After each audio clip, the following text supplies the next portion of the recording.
Bonsoir à tous. D'abord, c'est un vrai plaisir d'être là ce soir parmi vous. Je vais vous parler d'un sujet qui me concerne depuis un peu plus de 15 ans, qui est les liens entre le sport et le cancer. Alors, je ne vais pas vous parler des sportifs de haut niveau qui ont développé un cancer, ça c'est sûr.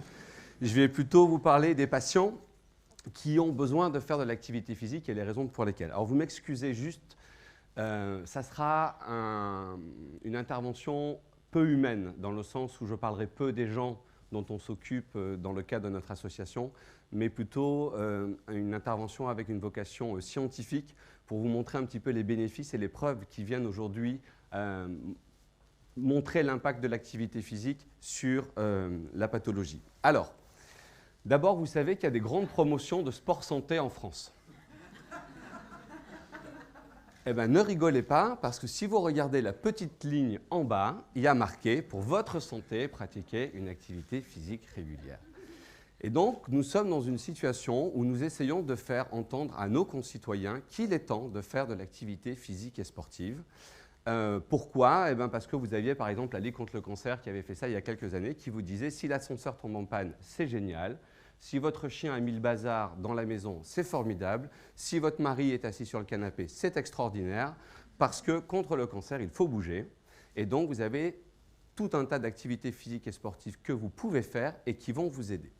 Alors, ça, c'est le champ de la prévention, c'est-à-dire comment éviter de développer le risque d'avoir un cancer. Il y a un autre champ dans l'activité physique qui intervient depuis quelques années, c'est ce qu'on appelle le fait qu'il soit inclus dans le cadre des soins.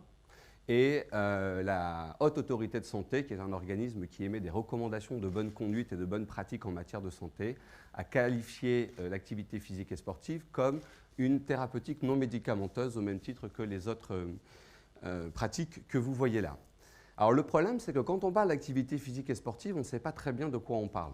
Parce que l'idée, c'est que c'est un peu comme la hotte du Père Noël. On peut mettre à peu près tout et n'importe quoi, et je ne plaisante pas, parce que dans l'activité physique, par exemple, vous avez faire le ménage, vous avez jardiner, vous avez bricoler. Si vous lavez votre vaisselle à la main, vous faites de l'activité physique et sportive. Voilà. Il y a aussi le fait de décider de prendre le vélo pour aller travailler, ou de courir après le bus, ou quand il y a des grèves de métro, d'être obligé d'aller bosser à pied. Ça s'appelle de l'activité physique. Quand vous faites une activité manuelle, des ouvriers sur les chantiers, de la manutention, ça s'appelle de l'activité physique. Et puis, bien entendu, il y a le sport. Alors, c'est un hommage à l'équipe de France. Donc, je vous laisse deviner où est l'équipe de France en ce moment. Alors, l'avantage avec le sport, c'est que ça ne dure jamais, hein. Les défaites se transforment toujours en victoire, mais bon, voilà. Et qui sont des activités de loisirs, c'est-à-dire qui concernent aussi bien la pratique pour vous que la pratique en compétition. Pourquoi ? Parce que l'activité physique, en fait, c'est ce grand sac dans lequel on a décidé de tout mettre. L'idée, c'est que dès que vous augmentez votre dépense énergétique par une contraction d'un muscle, vous faites de l'activité physique. Et la bonne nouvelle, c'est qu'elle se quantifie. Ça s'appelle des MET. Donc, en gros, pour vous faire simple, quand vous restez assis, par exemple, maintenant, vous allez dépenser 1 mètre. Et tout est quantifié. Toutes les activités. Alors, il y en a une qui est importante qu'il faut retenir, c'est la marche. Vous voyez, si vous marchez à environ 5 km/h, vous dépensez 3 mètres. Pourquoi c'est important ? Parce que les populations de référence en Occident sont inférieures à 3 mètres par semaine. Et à chaque fois qu'on fera des essais scientifiques, les populations de référence feront moins de dépenses, enfin moins de pratiques d'activité physique de 3 mètres par semaine. Alors ça définit de l'intensité. Vous voyez, tout ça, c'est ce qu'on appelle l'intensité. Et l'intensité, elle est très importante dans le domaine qui va nous occuper du cancer. Pourquoi ? Parce qu'on a une relation à l'activité physique et sportive qui est un peu particulière dans notre pays, qui est de considérer que l'activité physique, elle fait du bien. Elle fait du bien au moral, elle vous donne confiance en vous, c'est l'esprit d'équipe, ça forge le respect. Mais on oublie de s'intéresser quand même à un élément majeur de l'activité physique et sportive, c'est ce qu'elle fait sur le corps. Et en fait, sur le corps, elle a une influence. Elle modifie votre métabolisme. Elle influe sur votre mécanisme physiologique. Et en fait, c'est sur ça qu'il y a énormément d'essais et d'études scientifiques qui se sont développées ces dernières années dans le monde de la cancérologie et qui sont venus en fait affirmer des preuves scientifiques sur l'intérêt de faire une activité physique dans le domaine du cancer. Alors pourquoi? Juste pour vous faire le côté un peu sombre de l'histoire, le cancer, c'est quoi? Le cancer, c'est nos cellules qui se modifient, qui mutent. On ne connaît pas toujours toutes les raisons, elles sont multifactorielles, mais ça mute et ça prolifère. Et pour ça, ça a besoin de carburant. Et ça a besoin de carburant. Alors, il y a plusieurs grands types il y a plusieurs carburants, mais il y en a 3 grands types qui sont clairement identifiés. Eh bien, les essais scientifiques ont montré qu'en fait, l'activité physique et sportive luttait contre les facteurs de prolifération des cellules cancéreuses. Et qu'en fait, vous avez une espèce de balance qui se met en jeu. Et quand vous faites de l'activité physique, vous développez le bon côté de la balance et vous faites baisser les mécanismes de prolifération des cellules cancéreuses. Donc, on n'est pas uniquement sur une question de bien-être, on est sur une question de modification du métabolisme. Le problème, c'est que pour ça, il y a une espèce de formule magique que nous, au sein de la CAMI, on a baptisée IDF. Alors, ça ne veut pas dire Île-de-France. Ça veut dire intensité. Il faut qu'il y ait de l'intensité pour que ça marche. Ça veut dire qu'il faut que ça s'inscrive dans le temps. Si vous faites, on était le 1er janvier 2013, il n'y a pas longtemps, résolution de bonne année, cette année, je me mets au sport. Donc du 1er janvier au 7 janvier. Et après, le 8, c'est fini. Donc ce n'est pas possible, il faut que ça s'inscrive dans la durée. Et puis la fréquence, qui est une notion de régularité, c'est-à-dire le fait que ça doit se faire plusieurs fois dans la semaine. Et une dernière notion, c'est le petit s, c'est de la sécurité, parce que quand on va travailler avec des personnes qui sont en traitement et qui sont malades, il faut non pas baisser les 3 paramètres que sont l'intensité, la fréquence et la durée, mais il faut travailler sur la sécurité de la mise en place des cours pour pouvoir maintenir ces 3 paramètres-là. Et ça, par exemple, c'est le travail qu'on fait au sein du diplôme universitaire Sport et Cancer. Alors, qu'est-ce que c'est quelle est la relation que nous avons avec le cancer? La relation que nous avons avec le cancer, elle est de 3 ordres. Soit on ne l'a pas, c'est chouette, ou pas encore. Soit on l'a, et là, c'est toute la phase de soins et les traitements. Soit on ne l'a plus, ou on l'a eu. Et puis, on espère qu'une fois qu'on est sorti de la période de rémission, on est guéri. Et en fait, quand on est guéri, vous savez quoi? La bonne nouvelle, c'est qu'on re-rentre dans l'avant. Parce que ce n'est pas parce que vous avez eu un cancer que vous ne risquez pas d'en avoir un deuxième. C'est bien, hein, c'est que des bonnes nouvelles ce soir. Sur l'avant, l'avant et la guérison, c'est ce qu'on appelle la prévention primaire. Quel est l'impact de l'activité physique et sportive dans ce champ-là? Eh bien, il est simple, il faut bouger. Il faut bouger pourquoi? Parce qu'en fait, si vous faites une activité physique et sportive, vous diminuez votre chance de développer, votre risque de développer un cancer de 25%. Il y a 30 000 nouveaux cas de cancer du sein en France par an.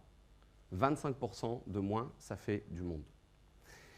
Ce sont des preuves scientifiques. D'accord? Donc tout ce que je vous annonce est validé par des publications scientifiques. On a écrit avec Thierry Bouillet, qui est le cancérologue avec qui j'ai monté l'association, un livre qui s'appelle « Sport et cancer, état des lieux », dans lequel vous avez le déroulé de toutes les preuves scientifiques, donc je n'invente rien.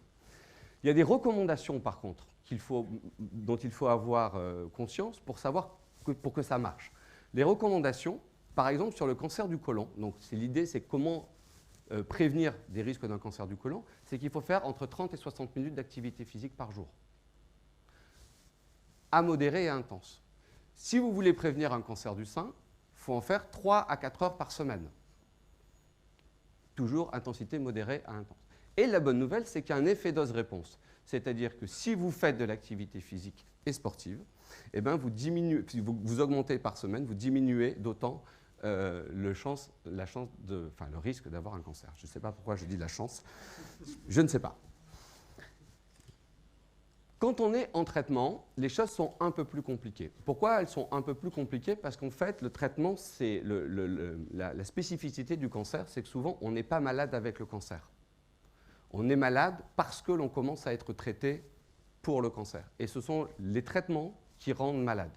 La chute des cheveux, les nausées, les vomissements, les problèmes syndrome main-pied, tout ce qui va, les anémies, etc., sont des effets secondaires des traitements. Et quand on travaille sur l'activité physique et sportive, c'est sur ces traitements-là, en fait, qu'on vient impacter. Donc l'idée n'est pas de soigner le cancer en faisant de l'activité physique. On n'en est pas encore à savoir si on va préférer faire de la chimiothérapie ou s'acheter une paire de baskets. On en est à lutter contre les effets secondaires à travers l'activité physique et sportive. Et parmi les effets secondaires les plus dévastateurs, c'est la fatigue qui tient le haut du pavé. 80 à 100% des patients qui sont en chimiothérapie et en radiothérapie sont fatigués par les traitements. Et on peut lutter contre ça. On peut lutter contre ça en bougeant. C'est chouette. Pourquoi? Parce que pareil, vous avez une série d'essais scientifiques qui viennent vous prouver que, par exemple, globalement, dans une prise en charge, quand vous faites de l'activité physique et sportive, vous diminuez votre fatigue d'environ 36%. Que quand vous faites de l'activité physique et sportive, vous luttez contre la fonte des masses musculaires. Et il y a aujourd'hui des essais qui sont en train de montrer qu'il y a un lien entre la toxicité de certains traitements et la quantité de masse grasse que vous avez dans le corps. Or, il y a un rapport entre la fonte des masses musculaires et le développement des masses grasses. Et puis, ça permet une meilleure efficacité du traitement, donc vous restez, on va dire, en meilleure forme plus longtemps. L'idée, les recommandations, il y en a aussi. Pour le coup, c'est on prend des personnes en traitement, donc il faut des gens qui soient formés. L'idée, c'est qu'il y ait une fréquence qui soit assez importante dans le nombre de semaines, entre 2 et 3 fois. Et l'idée, c'est de travailler sur la totalité du corps. Pourquoi? Parce que pour lutter contre la fonte des masses musculaires, il ne faut pas simplement s'intéresser à une partie du corps, mais sur l'ensemble du corps. Et puis, arrive la fameuse période de rémission. Alors, la période de rémission, c'est un moment très compliqué pour les patients, parce que soit c'est une super nouvelle, elle dure entre 3 et 5 ans, soit c'est une super nouvelle et au bout de 5 ans, on vous annonce que vous êtes guéri parce que voilà, soit on vous dit, malheureusement, vous avez rechuté et vous repartez dans le cycle infernal des soins, des traitements, et puis vous espérez que vous allez de nouveau revenir en rémission, et puis vous espérez que vous serez guéri. Cette période de rémission, elle est super importante aussi parce que c'est un moment donné où vous êtes censé revenir dans la vie active et en règle générale, on vous dit maintenant que vous êtes guéri, il faut passer à autre chose. C'est bon, tu as eu ton cancer, maintenant il faut... On va faire comme si tout était normal. Or, Sarah Doshi, qui est la chef de service de l'Institut Gustave Roussy, dit souvent que ce n'est pas parce qu'on est guéri qu'on n'est plus malade. Et il y a souvent, cette période est compliquée à gérer. Dans le cadre de l'activité physique, elle est super importante. Pourquoi elle est super importante?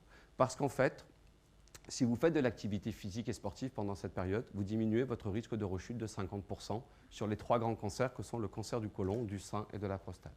Ça représente 90 000 personnes par an touchées par cette maladie. Il y a environ 30% qui rechutent et vous pouvez diminuer de 50%, c'est 30%. J'avais fait le calcul, j'ai oublié le chiffre, je suis désolé. Mais globalement, l'idée c'est de dire qu'il y a un vrai impact à faire de l'activité physique et sportive pendant cette période.